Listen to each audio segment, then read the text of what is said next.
Okay everybody, I'm here working on an Amana side-by-side refrigerator that was not cooling. With the unit plugged in, I came back, took the back panel off. The condenser fan was running and the compressor was not.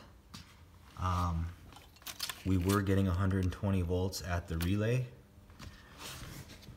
which is right here.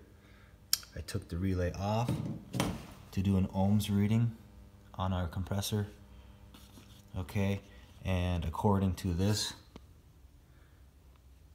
the bottom winding is going to be the compressor, upper right is start, upper left is motor.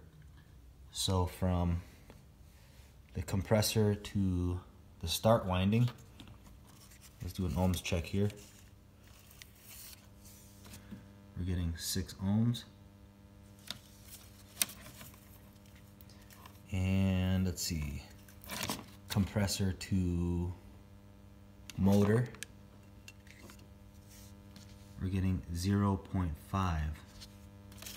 Okay, and motor to start,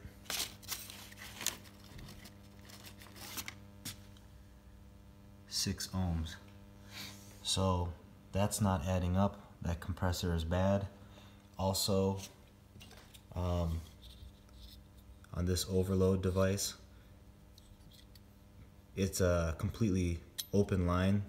There's no continuity in it, so that compressor is the compressor fried the overload. It no longer works, and I put a new one in there, popped the relay back on, it fried that one too. So this shorted winding is destroying these overloads. So this compressor is shot. It'll have to be replaced. Probably not worth it. The whole fridge is probably gonna have to be replaced. Thanks for watching.